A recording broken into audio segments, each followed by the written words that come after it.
Hello and welcome to Dan's Video Den. I'm Dan from the Den. And of course it's started back up again. Of course it has. You know, I thought we were done with this in 2012, but no. Ever since The Amazing Spider-Man 2 had to come out, it's all begun anew. All the little, hey, which did you like better? Sam Raimi or Mark Webb? Who do you think was the better director? Sam Raimi or Mark Webb? Who do you think had the better Spider-Man? Sam Raimi or Mark Webb? Who do you think shit the bed more? Sam Raimi or Mark Webb? I mean, jeez, look, I know it's commonplace to compare and contrast two different film series, but if we're going to start talking about all the live-action Spider-Man movies, I think it's fair we should mention the E.W. Schmackhammer version. But, wait, you haven't heard of that version? Well, consider it your lucky day, you poor bastard. While today we know Marvel is a powerhouse comic book blockbuster money-making machine, there had actually been a time when Marvel was actually really struggling to try and get a live-action character onto the screens. This has been no challenge for their rival company, DC Comics, who over nearly 3 decades had 3 big TV shows based on their 3 main flagship characters. Wanting to follow suit, Marvel decided to partner up with CBS Television to produce their first attempt at a live-action adaptation of one of their characters. Actually, you'd be wrong there, because while, sure, everybody knows that series, it technically wasn't the first live-action Marvel television series. That would be Spider-Man. Seeing as how he saw success as an animated character, and a guest star on the Electric Company, producers Charles Fries and Dan Goodman decided to help bring Marvel's most iconic character to life in a half-hour made-for-TV movie with the hopes that it would eventually lead to a full series. So what kind of favor does a moderate 1970s TV budget and a couple of producers who don't read the comics do for our friendly neighborhood Spider-Man? Actually, it's what you'd expect from a 1970s TV budget made by producers who didn't even read any of the comic books. So our movie begins in a doctor's office. The common place for a superhero action movie. However, before he can tell his patient that he's an unpaid extra, the doctor starts falling under some sort of trance, which also seems to affect this lawyer as the two rob a bank. This leads us to the Daily Bugle, as we see our totem for bad luck, and future satanic dealer, Peter Parker, as he's trying to sell some photos to his boss, J. Jonah Jameson. Very pretty, but what good are they? I'm not running an art gallery here. I need pictures that jump off the page, grab the reader. Is that really supposed to be J. Jonah Jameson? Look, I appreciate you're working your way through college. That's what I did. And if it wasn't for that, I wouldn't even bother with you. Okay, no offense to the actor, but you are no J. Jonah Jameson, sir. Call me a comic nerd all you want, but the character of J. Jonah Jameson is an eccentric, abrasive sensationalist who's fueled by a hot temper this side of Brooklyn who only focuses on 2 things: the big story and defaming Spider-Man. This guy, on the other hand, sounds a bit too calm and homely. In fact, anytime he sounds angry, it sounds more like he got cranky after waking up from a nap. What's the matter with this guy? Is he crazy? I don't believe a word of it. Somebody's playing a joke. Shh, shh. Don't worry, Jonah, don't worry. Once you're done with the scene, you can go back and take your nap, okay? I'll even give you a juice box if you're extra good, okay? But enough about misinterpreting characters. We need a news program to conveniently inject some exposition about how a mysterious man is extorting the city for money while threatening to make 10 people commit suicide on command. And what sort of villain would be so dastardly that they would try to... Oh, shit, never mind. I guess we have to focus on Peter and his not Captain America friend doing their science experiments rather than trying to establish more about our main villain. This wouldn't be the first time it's happened in a Spider-Man movie. Hey, Parker. I keep forgetting that that actually happened. Thank you. So after Peter and his friend are done adding some blue goo into a metal box... Science? The movie decides that it's about damn time that radioactive spider bit Peter so he can get spider powers to avoid this drunk driver. Is that really the sound you're going with for the spider sense? sound like his spider sense. That sounds like his spider alarm clock.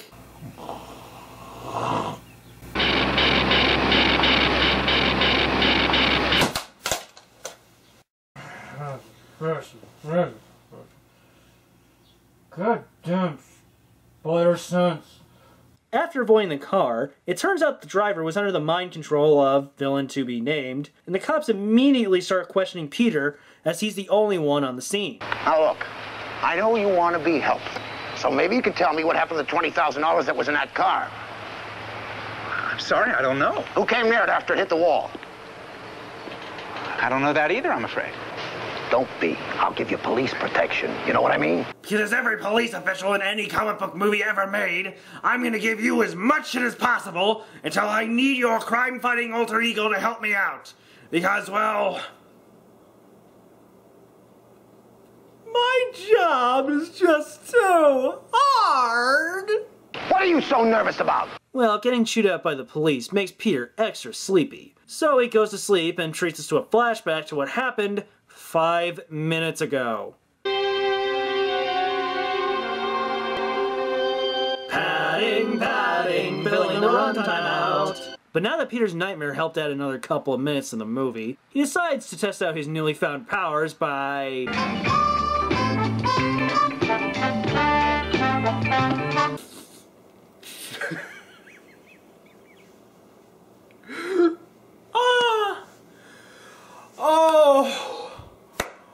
Oh, where do I even begin? Okay. 3 things. 1, this is one of the worst blue screen effects I've ever seen. Look, I know you have to keep in mind the time this production came out because, you know, with that kind of technology, it's really still limited to what you can do today. But still, this is bad. I mean, the proportions of Peter Parker are so inconsistent. Sometimes he's bigger than some objects, and other times he's also smaller than some objects in certain shots. What do you know? Haven't you heard of suspension of disbelief? 2. The Funkadelic track playing in the background sounds less like we should be amazed by him crawling the walls, and more like we should be anticipating him trying to fuck it.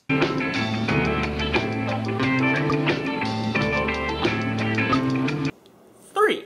The best place and time he chose to test out his powers was on the front of his house in the middle of the day. How does nobody know he's Spider-Man after this moment? I mean, when Spider-Man becomes active later on in the movie, why doesn't any neighbor recall this event ever happening and put 2 and 2 together and say, oh hey, I think Peter Parker might be Spider-Man? Consider it a hunch, but I think it had something to do with the time he crawled up and down his own house. I mean, how does neighbors react to this sort of thing? Looks like that Parker kid's walking up the side of his house. Good for him. Since climbing his house wasn't subtle enough, Peter decides it would be better to actually scale a whole building. But luckily for him this time, he actually gets to be a hero by stopping some random purse snatcher. Hey you! Hold it! Hold it! I just love how he stops his purse snatcher. He's just like, hey you, stop! And the guy just stands perfectly still as Peter is casually just climbing down the wall. Though from the look on the purse snatcher, it doesn't so much say that he's scared as he is having a bad trip. Ah! I wasn't there! Ah! Ah! Naturally, this causes Peter to become something of an urban legend, as the Bugle starts to show more interest in finding more information about the newly dubbed Spider-Man. You hear that, Robbie? Mr. Parker here saw a Spider-Man. Isn't that wonderful? Are you on drugs? No, but this guy is. So then Peter goes back home to fashion up the classic red and blue costume so that he can take a picture of Spider-Man and hand it to the Bugle for $46. Yep. Peter Parker became Spider-Man for $46. It's only $46. But see, that's the ultimate problem, Peter. You have no real motivation to become a superhero. If only you had like a father figure or maybe an uncle who could teach you a lesson or a moral, like that with great something came great something, I don't know. I mean, I don't know if you had one in the comics. Oh, wait! You did! I honestly have no idea why this movie decided to cut out Uncle Ben. It's with Uncle Ben's lesson and his eventual death that Peter learns to stop using his powers for selfish reasons and start using them for selfless reasons. It's what defines and shapes his very character and many other iterations of his character. It's the whole moral that the character and the series is founded on.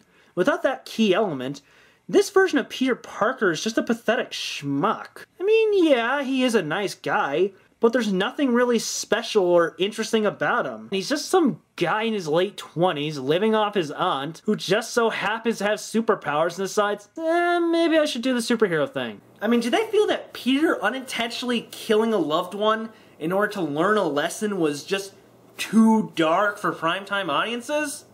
Because if that's the case, then that's complete and utter bullshit! Because it wasn't dark enough for the 60s animated series, which actually accurately told that very story. And bear in mind, that was a show that had childish stuff like this happen.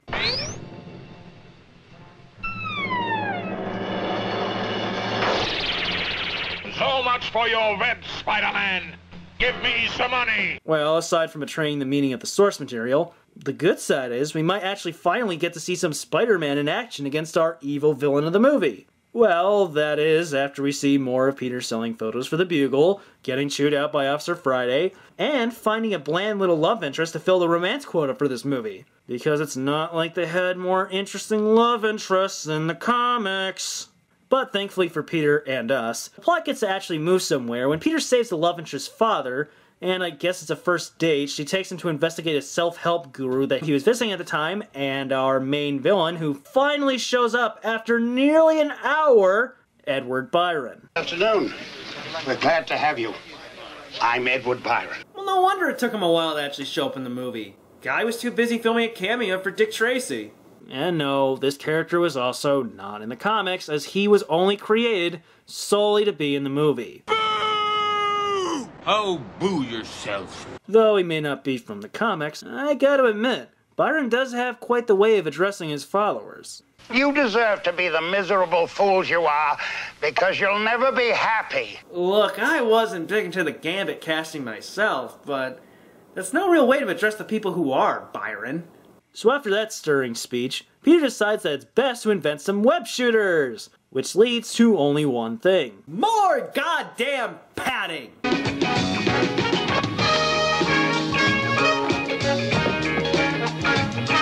So much padding!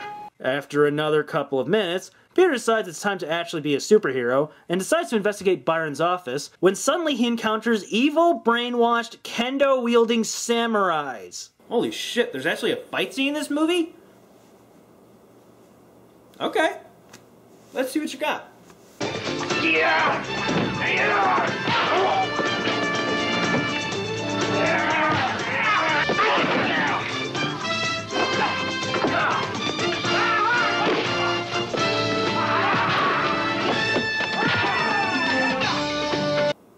Not bad. So now with the minions defeated, Spider-Man can go beat up the villain, right? Or not. Depending on when you guys want to stop stretching this movie out. After making a not-so-graceful exit, Peter is taken in to see Captain Barbera, who decides to use Peter as a way to find more information out about Spider-Man. It's also here that Peter doesn't decide to take this opportunity of being near a police official to actually mention his suspicions of Edward Byron being the cause of the recent robberies. Seriously, if Peter just mentioned the name Byron, at least it would have given a lead for the police to work on. I mean, that way when they actually go questioning all the suspects and everything and doing a little background checking, they would actually see that anyone who at least was involved in the robberies had at one point or another visited Byron. But no, instead of trying to actually help the police bring in the guy, he decides it's best to actually investigate Byron himself, personally. Stupid! You're so stupid! This is your membership pin. It'll admit you to the next meeting. Now, if you'll excuse me for a moment, I have some literature I'd like to give you. I could also get you some punch. I hear it's to die for.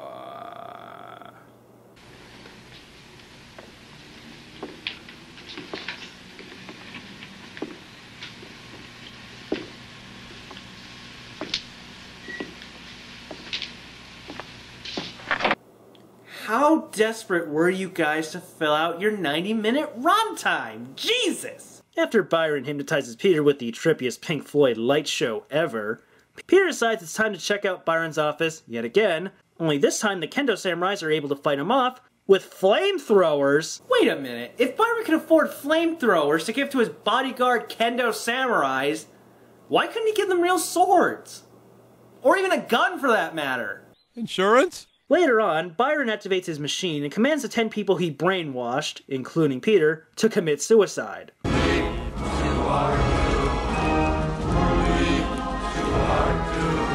Conveniently, Peter accidentally destroys the device controlling him, and ends up freeing all those controlled by Byron's machine, including the Kendo Samurais, by destroying some dishes that were emitting the signal from Byron's machine. Unfortunately, this also causes the machine to backfire on Byron, as he ends up becoming a brainwashed idiot, who then turns himself in when Spider-Man just tells him to. Seriously? That's how Spider-Man defeats the villain of the movie? No fist fight or monologue or anything? He just tells the guy, hey, go to jail. Okay. Seriously? You're gonna end the movie that anticlimactically? Wow. Just wow. Oh, that sucks. So all is one as Captain Barbera takes all the credit, and Jameson is questioning Peter about how he's able to get all those neat pictures of Spider-Man. How come you're the only one who's able to get pictures of him? Simple. I believe. So if I believe in Spider-Man, he'll show up? Alright. I had nothing better to do today. I believe in Spider-Man. I believe in Spider-Man. I believe in Spider-Man. I believe in Spider... The hell? No. It can't be. It is! Oh, Peter Parker's back as Spider-Man! Oh, it's a miracle! Oh, happy days, happy days, happy days. Doesn't change the fact that this movie sucks, though. You know, there's a lot of things to not like about this movie, such as the colossal dump it takes on the source material by ignoring the core elements that made the characters so special to many fans, the unintentionally hilarious soundtrack, or the world's lamest blue screen effects. If there's one thing that makes this movie such a damn hassle to sit through, is that this movie is... Ivan, say it for me. Boring. With all the extraneous padding, generic as fuck characters, and just an overall uneventful and unsatisfying story that just makes this whole thing a complete and utter boring experience to sit through. I will say that I will give credit to the stunt team that actually did risk their lives pulling off some of the more daring stunts that weren't blue screened, as I feel like it does require some major balls to actually hang on a harness from a tall building, let alone swing from it. And Nicholas Hammond was a decent Peter Parker / Spider-Man. It's just a shame that the final product turned out to be such a lame undertaking. So if you're a Spider-Man fan, and you want to see what Spider-Man was like before his big budget days, then I recommend you take the time to go out in your backyard and proceed to just watch your grass grow.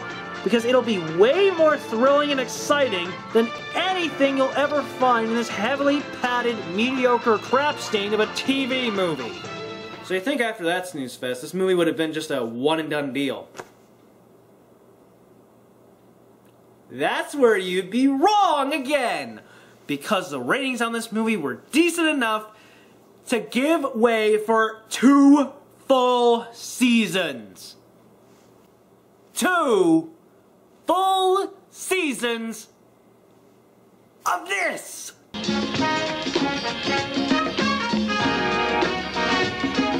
Well, maybe there is a bright side to this.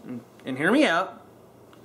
Maybe the studio could have given this series a bigger budget. I mean, if it proved successful enough in ratings, obviously they'd give it a higher budget.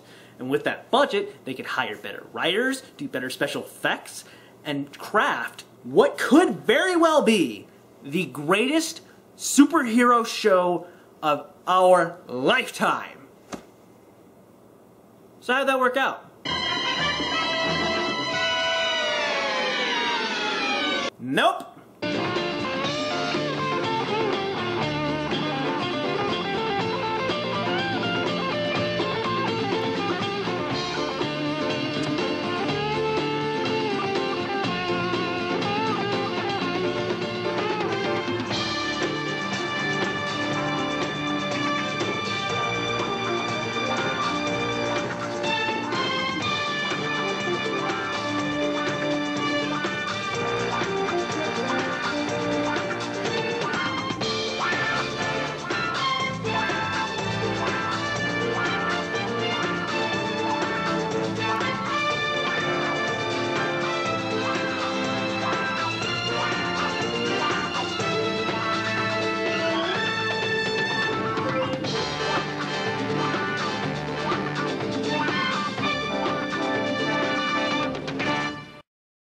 Are you on drugs?